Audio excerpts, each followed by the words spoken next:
حضرت عبداللہ بن عمر رضی اللہ تعالیٰ عنہ کہتے ہیں کہ ایک سفر میں اللہ کے رسول صلی اللہ علیہ وسلم ہم سے پیچھے رہ گئے. تھوڑی دیر بعد آپ ہم لوگوں تک پہنچ گئے. نماز کا وقت چونکہ قریب آ گیا تھا اس لیے ہم لوگ وضو کر رہے تھے. ہم پاؤں کو چپڑنے لگے. آپ نے بلند آواز سے 2 بار ارشاد فرمایا کہ ایڑیوں کے لیے دوزخ کا طبقہ ویل ہے، یعنی ایڑیاں اگر خشک رہ جائے تو دوزخ میں جلائی جائے گی. حضرت ابن عمر رضی اللہ تعالیٰ عنہ سے روایت ہے کہ حضور نے فرمایا پیڑوں میں ایک ایسا پیڑ ہے جس کے پتے نہیں گرتے ہیں اور یہی مثال مسلمانوں کی ہے. بتاؤ وہ کون سا پیڑ ہے؟ یہ سن کر لوگ جنگل کے پیڑوں کے بارے میں سوچنے لگے. حضرت ابن عمر رضی اللہ تعالیٰ عنہ کہتے ہیں کہ میرے دل میں آیا تھا کہ یہ کھجور کا درخت ہے. کہتے ہوئے مجھے شرم آئی. آخر لوگوں نے کہا کہ حضور ہی بتلا دے. آپ نے فرمایا کھجور کا پیڑ. حضرت انس رضی اللہ تعالیٰ عنہ کہتے ہیں کہ ہم لوگ آپ کے ساتھ مسجد میں بیٹھے ہوئے تھے. ایک شخص اونٹ پر آیا. اونٹ کو مسجد میں بٹھا کر کسی چیز سے باندھ دیا اور پھر کہنے لگا تم میں سے محمد صلی اللہ علیہ وسلم کون ہے؟ حضور اس وقت تکیہ لگائے ہوئے بیٹھے تھے. ہم نے بتایا کہ یہ شخص جو سفید تکیہ لگائے ہوئے ہے محمد ہے. وہ کہنے لگا اے ابن عبداللہ مطلب. حضور نے فرمایا جی میں سن رہا ہوں.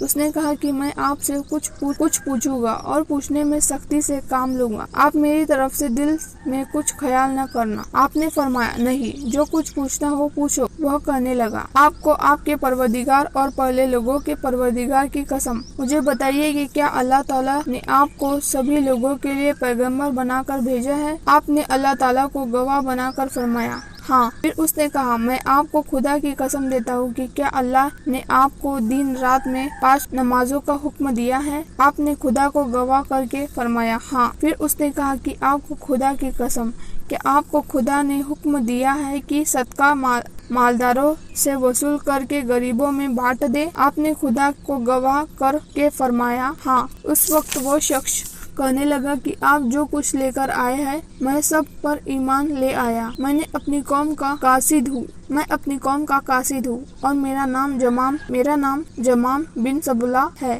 جو بنی سعد بن وقاص کے بھائی ہے. حضرت ابن عباس رضی اللہ تعالیٰ عنہ کہتے ہیں کہ حضور صلی اللہ علیہ وسلم نے بحرین کے سردار کے نام ایک شخص کے ہاتھ خط بھیجا. بحرین کے حاکم نے وہ خط کسریٰ کو بھیج دیا. جب کسریٰ نے اس کو پڑھا تو غصے میں آ کر ٹکڑے ٹکڑے کر دیے. حضور صلی اللہ علیہ وسلم کو جب یہ معلوم ہوا تو اس کے لیے بد دعا کی اس کے بھی ٹکڑے ٹکڑے کر دیے جائے. چنانچہ کسریٰ کو اس کے بیٹے نے قتل کر دیا. حضرت انس رضی اللہ تعالیٰ عنہ کہتے ہیں کہ حضور نے ایک خطنے کا ارادہ فرمایا. آپ سے عرض کیا گیا کہ وہ لوگ بنا مہر کے خط کو نہیں پڑھتے، اس لیے آپ نے چاندی کی انگوٹھی بنوائی. مجھے اس کی سفیدی آپ کے مبارک ہاتھ میں اب تک معلوم ہو رہی ہے. حضرت ابو وافد لیثی رضی اللہ تعالیٰ عنہ سے روایت ہے کہ حضور ایک بار مسجد میں تشریف رکھتے تھے اور لوگ بھی آپ کے ساتھ تھے کہ یکا ایک 3 شخص آئے. 2 تو رسول صلی اللہ علیہ وسلم کی طرف آئے اور ایک چلا گیا. پھر یہ دونوں آپ کے سامنے کھڑے ہوئے. ایک تو حلقے کے اندر گنجائش دیکھ کر بیٹھ گیا اور دوسرا لوگوں کے پیچھے بیٹھ گیا. باقی تیسرا پیٹھ موڑ کر چلا ہی گیا تھا. اس کے بعد آپ جب فارغ ہوئے تو فرمایا کیا میں ان شخصوں کی حالت کی تم کو جانکاری دوں تو سنو. ایک تو اللہ تعالیٰ کی طرف پناہ گیر ہوا تو خدا نے بھی اس کو پناہ دی. دوسروں نے شرم کی، خدا نے بھی اس کو شرم کی، اور تیسرے نے پیٹھ موڑ لی، خدا نے بھی پیٹھ موڑ لی. حضرت ابن مسعود رضی اللہ تعالیٰ عنہ کہتے ہیں کہ حضور ہم کو کسی دین واس نصیحت فرمایا کرتے تھے کیونکہ آپ ہم پر تکلیف ڈالنے کو برا سمجھتے تھے.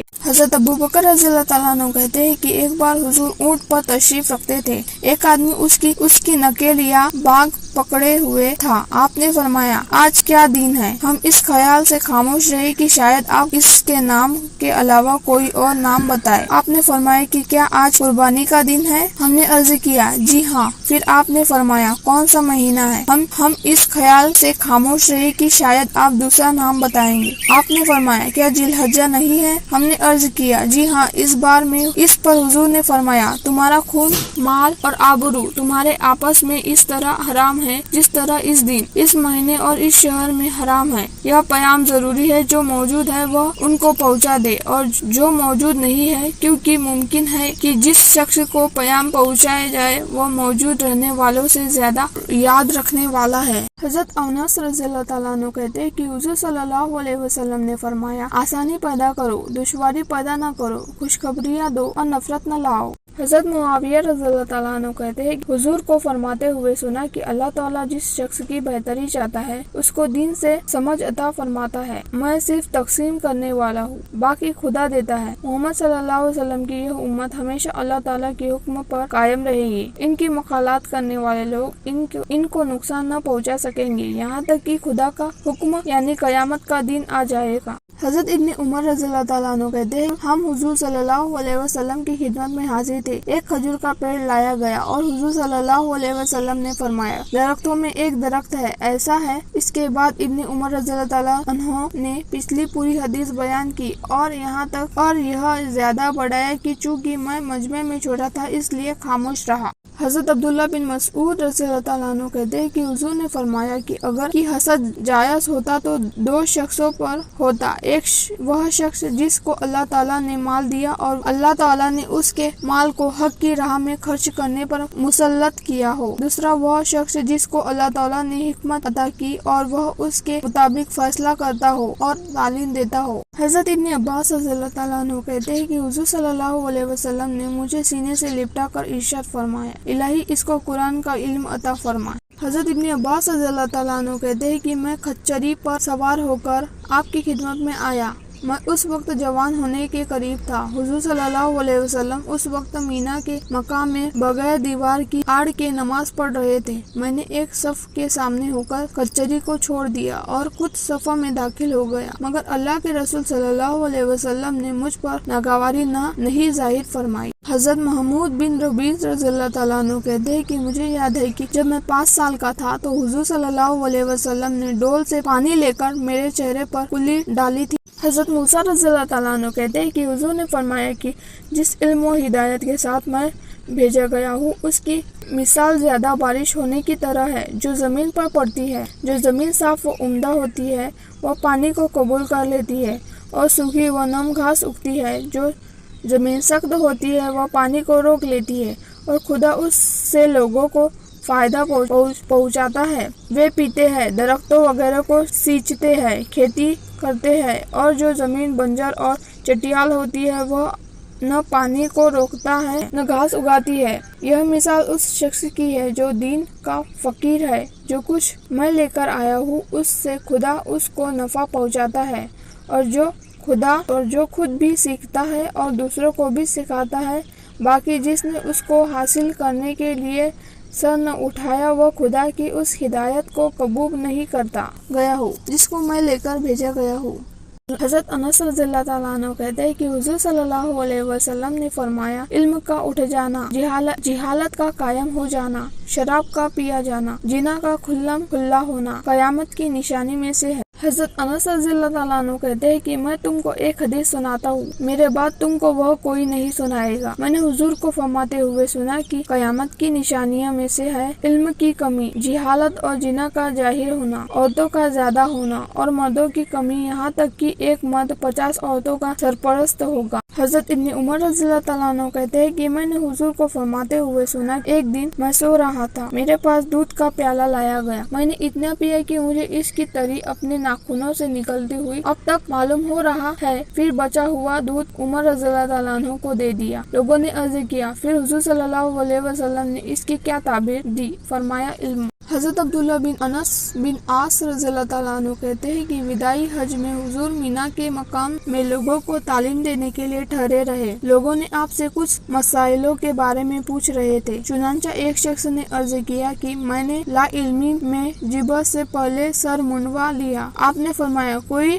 حرج نہیں، اب جبہ کر لو، اب رمی کرو۔ روایت کرنے والے کا بیان ہے کہ اس کے بعد حضور سے جس کام کے بارے میں پوچھا گیا، چاہے اسے پہلے کر لیا گیا ہو یا بعد میں، آپ نے یہی فرمایا اب کر لو، کوئی نقصان نہیں۔ حضرت ابو ہریرہ رضی اللہ تعالیٰ عنہ کہتے ہیں کہ حضور نے فرمایا کہ علم قبض کر لیا جائے گا، جہالت کھلا ہو جائے گی اور فتنے زیادہ ہو جائیں گے۔ عرض کیا گیا اے اللہ کے رسول فتنے کیسے؟ حضور نے اپنے مبارک ہاتھ سے اشارہ کر کے بتایا جس کا مطلب قتال لڑائی تھا۔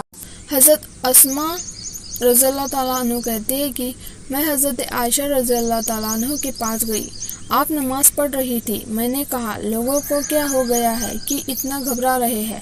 حضرت عائشہ رضی اللہ تعالیٰ عنہ آسمان کی طرف اشارہ کیا، میں نے دیکھا کہ نماز پڑھنے کے لیے کھڑے ہیں۔ پھر حضرت عائشہ نے فرمایا سبحان اللہ۔ میں نے کہا یہ تو انہوں نے سر سے اشارہ کر دیا، یعنی ہاں میں بھی نماز پڑھنے کے لیے کھڑی ہو گئی، مگر میں اپنے سر پر پانی ڈالنے لگی۔ اس کے بعد اللہ کے رسول صلی اللہ علیہ وسلم نے خدا کی حمد و ثنا کی اور فرمایا جو چیز میں نے پہلے نہیں دیکھی تھی وہ اس مقام میں دیکھ لی، یہاں تک کہ جنت و دوزخ بھی دیکھ لی۔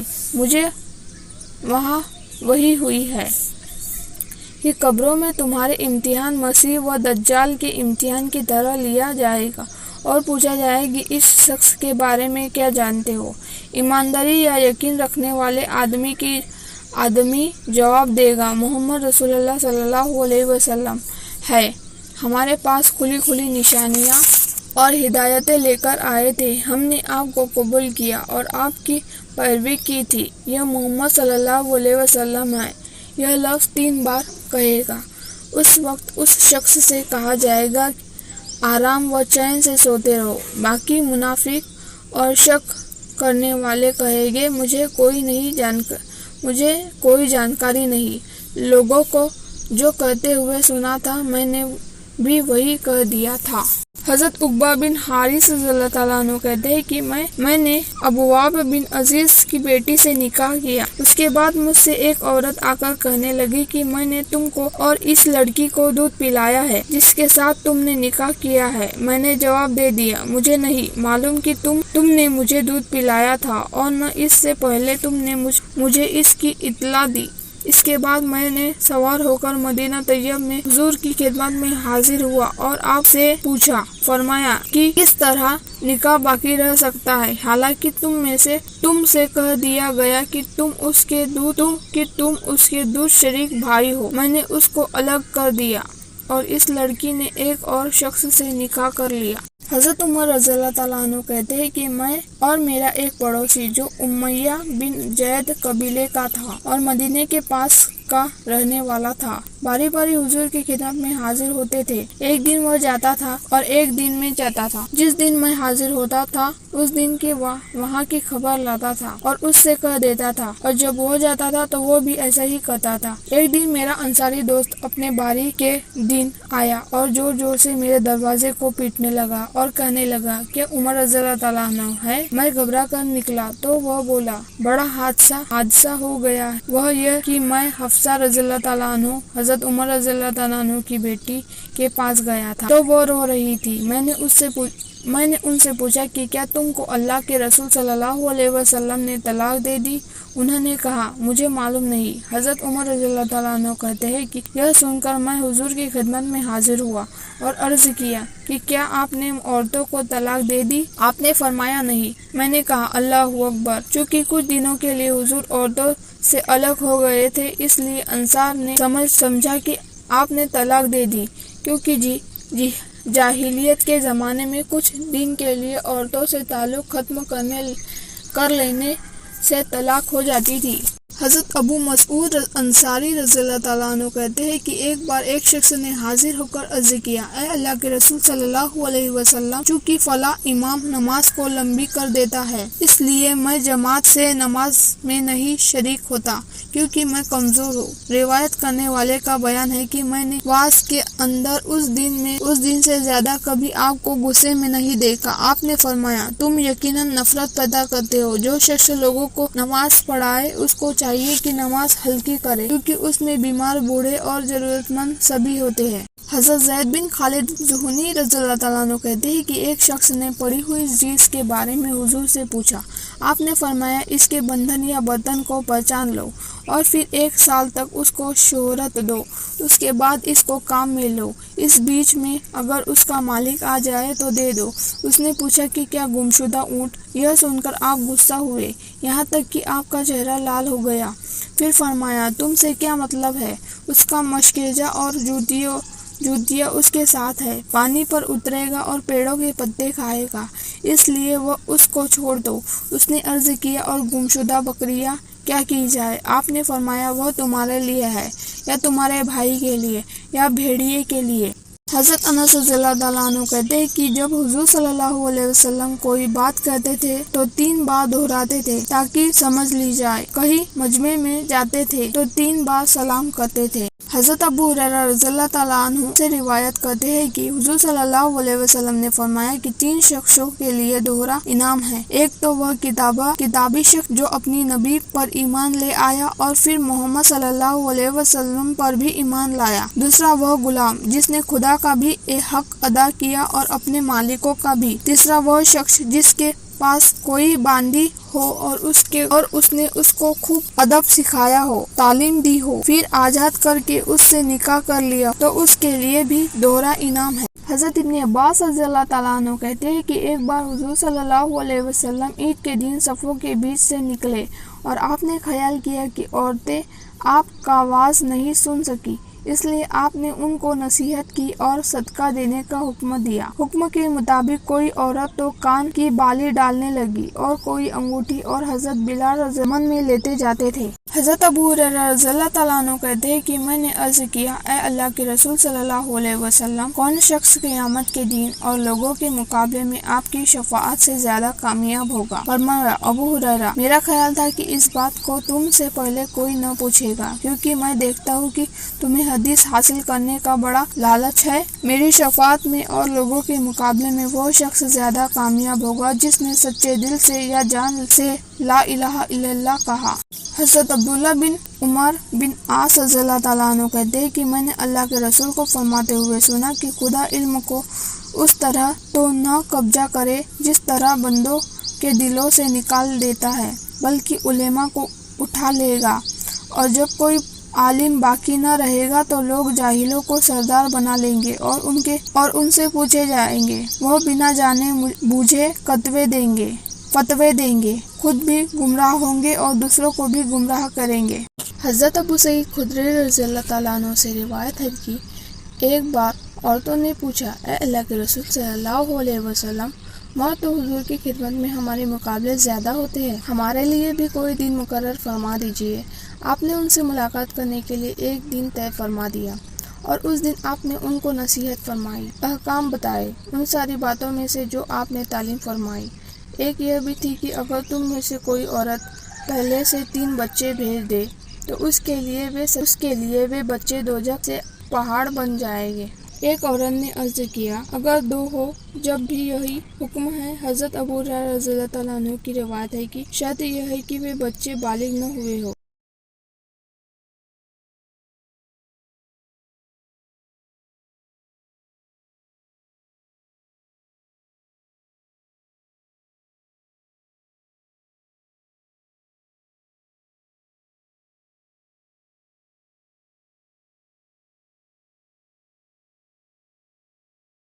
حضرت ابو شہر رضی اللہ تعالیٰ عنہ کہتے ہیں کہ حضور صلی اللہ علیہ وسلم نے ایسی بات فرمائی جس کو میرے کانوں نے سنا، میرے دل نے یاد کیا اور میری آنکھوں نے دیکھا.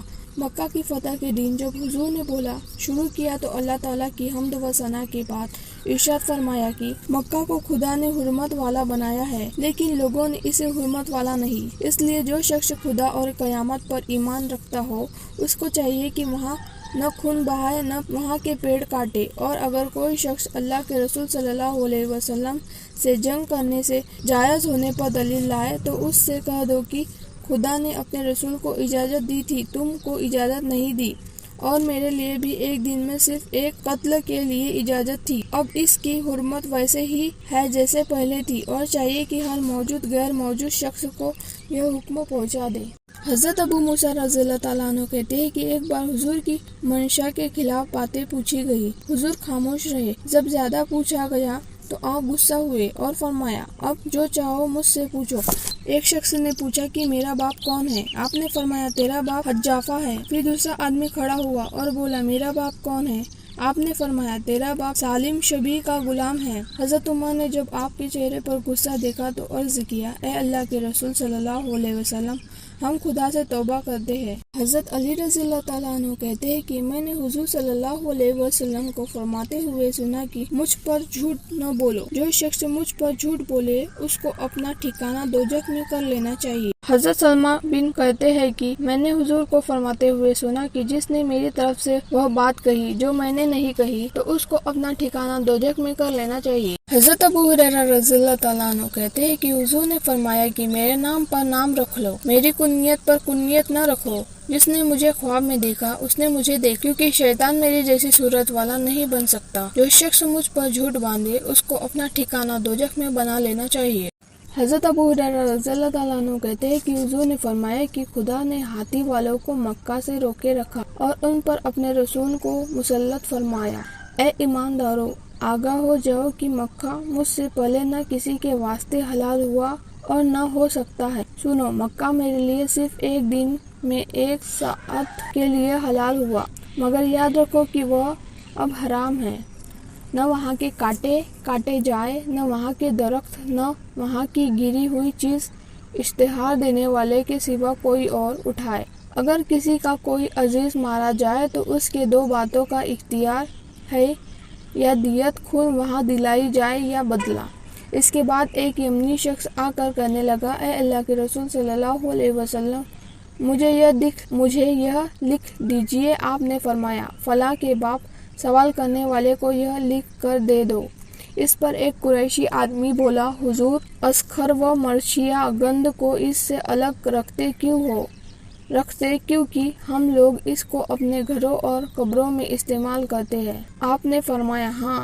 حضرت ابن عباس رضی اللہ تعالیٰ عنہ کہتے ہیں کہ جب نبی کریم صلی اللہ علیہ وسلم کے درد تیز ہوا تو آپ نے فرمایا، میرے پاس کاغذ لاؤ تاکہ میں تم کو تحریر لکھ دوں جس کے بعد تم گمراہ نہ ہو۔ حضرت عمر رضی اللہ تعالیٰ عنہ بولے، حضور پر درد کی زیادتی ہے اور ہمارے پاس خدا کی کتاب ہے جو ہمارے لیے کافی ہے۔ اس پر لوگوں میں اختلاف پیدا ہو گیا اور خوب شور مچا۔ آپ نے یہ دیکھ کر فرمایا، میرے پاس سے چلے جاؤ، میرے پاس جھگڑا نہ کرو۔ حضرت ام سلمہ رضی اللہ تعالیٰ عنہ کہتی ہے کہ ایک رات حضور جاگے اور فرمایا، سبحان اللہ، آج رات کتنا عجاب اور رحمت کا نزول ہے۔ حجرے والیوں کو جگا دو، کیونکہ دنیا میں اچھے لباس پہننے والیاں آخرت میں ننگی ہوں گی۔ حضرت عبداللہ بن عمر رضی اللہ تعالیٰ عنہ کہتے ہیں کہ اپنی آخری عمر میں حضور نے ہم کو عشاء کی نماز پڑھائی۔ جب سلام پھیر چکے تو فرمایا، بھلا دیکھو تو اس رات سے 100 برس بعد دھرتی پر رہنے والوں میں سے کوئی باقی نہ رہے گا۔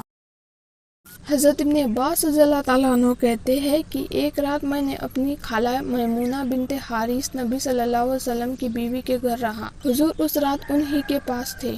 جب آپ عشاء کی نماز پڑھ چکے تو مکان میں آ کر 4 رکعت پڑھی، پھر سو گئے۔ پھر اٹھ کر فرمایا، لڑکا سو گیا، یا اسی طرح کا کوئی لفظ فرمایا۔ اس کے بعد نماز کے لیے کھڑے ہوئے۔ میں بھی وضو کر کے آپ کے بائیں طرف کھڑا ہو گیا۔ آپ نے مجھ کو دائیں طرف کر لیا، پھر 5 رکعت پڑھی، پھر 2 پڑھی اور پھر اس کے بعد سو گئے، یہاں تک کہ میں نے آپ کے کھرراٹے کی آواز سنی۔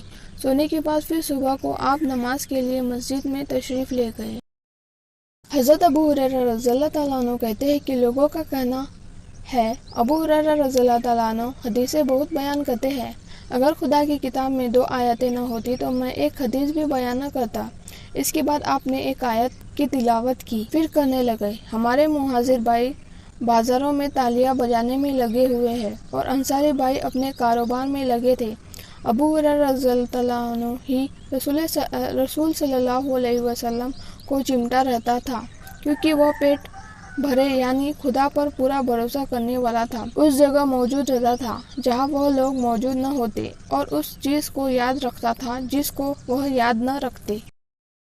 حضرت ابو ہریرہ رضی اللہ تعالیٰ عنہ کہتے ہیں کہ میں نے حضور سے 2 بات لے کر یاد رکھی، ایک تو میں لوگوں کے سامنے کہہ چکا اور رہا دوسری تو اگر میں اس کو بیان کر دوں تو یہ حلق کاٹ دیے جائے، یعنی معرفت کی باتیں۔ حضرت ابو ہریرہ رضی اللہ تعالیٰ عنہ کہتے ہیں کہ میں نے عرض کیا، اے اللہ کے رسول صلی اللہ علیہ وسلم، میں آپ سے بہت حدیثیں سنتا ہوں اور پہنچاتا ہوں۔ فرمایا، اپنی چادر پھیلاؤ۔ میں نے پھیلا دی۔ آپ نے لب بھر اس میں رکھا، پھر فرمایا، اس کو بند کر لو۔ میں نے بند کر لیا، اس کے بعد کچھ نہ بولا۔ حضرت زریر بن عبداللہ رضی اللہ تعالیٰ عنہ وداعی حج میں حضور نے مجھ سے فرمایا لوگوں کو خاموش کر دو، پھر فرمایا میرے بعد کفار نہ بن جاؤ کہ ایک دوسرے کی گردنیں مارنے لگو۔ حضرت ابی بن کعب رضی اللہ تعالیٰ عنہ کہتے ہیں کہ حضور نے فرمایا کہ حضرت موسیٰ علیہ السلام خطبہ پڑھنے کھڑے ہوئے، خطبہ کے بیچ میں ان سے پوچھا گیا کہ لوگوں میں سب سے بڑا عالم کون ہے؟ حضرت موسیٰ علیہ السلام نے کہا میں سب سے بڑا عالم ہوں۔ اللہ تعالیٰ نے اس وجہ سے ان پر عتاب غصہ فرمایا کیونکہ انہوں نے علم کی نسبت خدا کی طرف نہ کی۔ اس کے بعد ان کے پاس اللہ نے وحی بھیجی کہ میرے بندوں میں مجمع البحرین، دو دریاؤں کا سنگم میں ایک بندہ تم سے بڑا عالم ہے۔ موسیٰ علیہ السلام نے عرض کیا کہ اے الہی میں اس سے کس طرح مل سکتا ہوں؟ حکم ہوا جنبل میں مچھلی رکھ لو، جہاں مچھلی راستے میں گم ہو جائے وہاں جائے وہ اسی جگہ ہوگا۔ حضرت موسیٰ علیہ السلام حکم کے مطابق چل دیے اور اپنے خادم یوشع بن نون کو ساتھ میں لے لیا۔ ایک مچھلی جنبل میں ڈال دی۔ جب چلتے چلتے ایک بڑے پتھر کے پاس پہنچے تو وہاں ٹھہر کر اس کو سرہانے رکھ کر دونوں سو گئے، مگر مچھلی جنبل سے غائب ہو چکی تھی اور ندی میں راستہ بنا کر چل دی تھی۔ یہ بات موسیٰ علیہ السلام اور ان کے خادم کے لیے بڑی عجیب تھی، مگر موسیٰ علیہ السلام کو اس کی جانکاری نہ ہوئی۔ خیر دونوں دن بھر اور رات کی باقی بچے حصے میں چلتے رہے۔ جب صبح ہوئی موسیٰ علیہ السلام نے اپنے خادم سے کہا ناشتہ لاؤ کیونکہ ہم سفر کرنے سے تھک گئے ہیں، اب ذرا کھا پی کر تازہ دم ہو جائے۔ حالانکہ موسیٰ علیہ السلام نے اس وقت تک کوئی تکلیف نہیں اٹھائی تھی جب تک مقررہ جگہ سے گزر نہ گئے۔ بہرحال ان کے خادم یوشع نے کہا سنیے، ہم جب بڑے پتھر کے پاس ٹھہرے تھے تو مچھلی تو میں وہاں بھول گیا۔ حضرت موسیٰ علیہ السلام نے کہا اسی جگہ کی تو ہم کھوج میں تھے، اس لیے قدموں کے نشان پر پیچھے لوٹو۔ چنانچہ جب بڑے پتھر پر پہنچے تو ایک شخص کپڑا اوڑھے ملا بیٹھا ہے۔ جب حضرت موسیٰ علیہ السلام نے سلام کیا، حضرت خضر نے کہا آپ کے ملک میں سلام کا رواج کیا ہے؟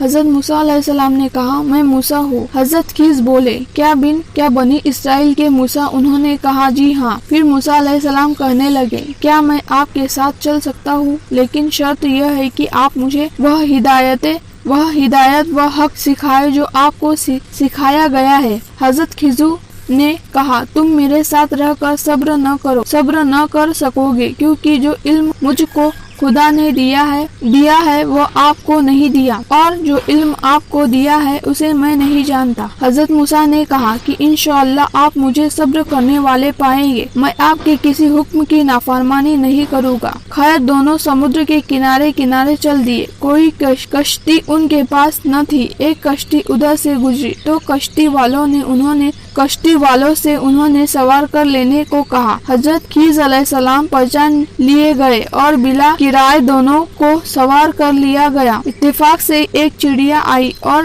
کشتی کے کنارے پر بیٹھ گئی اور دو چوچ سمندر سے پانی لیا۔ یہ دیکھ کر حضرت خضر علیہ السلام بولے موسیٰ میرے اور آپ کے علم سے خدا کے علم میں کوئی بھی کمی نہیں ہوتی۔ میرا اور آپ کا علم خدا کے علم کے مقابلے میں صرف اتنا ہے جتنا اس چڑیا کی چوچ میں پانی ہے۔ اس کے بعد حضرت خضر نے کشتی کے تختوں میں سے ایک تختہ نکال دیا۔ حضرت موسیٰ علیہ السلام کہنے لگے کہ ان لوگوں نے تو ہم کو بلا کرایہ اس پر سوار کر لیا اور آپ نے کشتی والوں کو ڈبونے کے لیے کشتی ہی کو توڑ دیا۔ حضرت خضر علیہ السلام نے کہا دیکھو کیا میں نے تم سے کہہ نہیں دیا تھا کہ میرے ساتھ آپ کو صبر نہ ہوگا؟ موسیٰ علیہ السلام نے کہا میں بھول گیا، آپ میری بھول کی پکڑ نہ کیجیے اور اپنے ساتھ لے جانے میں مجھ پر دشواریاں نہ ڈالیے۔ یہ حضرت موسیٰ علیہ السلام سے پہلی بار بھول ہوئی تھی۔ خیر پھر دونوں چلتے رہے۔ اتفاق سے ایک لڑکا اور لڑکوں کے ساتھ کھیل رہا تھا۔ حضرت خضر نے اس کا سر پکڑا اور مروڑ کر توڑ ڈالا۔ حضرت موسیٰ علیہ السلام کہنے لگے کہ آپ نے ایک معصوم جان کو بے گناہ قتل کیا۔ حضرت خضر بولے دیکھو میں نے نہیں کہا تھا کہ آپ میرے ساتھ نہیں رہ سکیں گے۔ خیر پھر دونوں چل دیے۔ ایک گاؤں میں پہنچے۔ گاؤں والوں سے کھانا مانگا مگر انہوں نے نہ دیا۔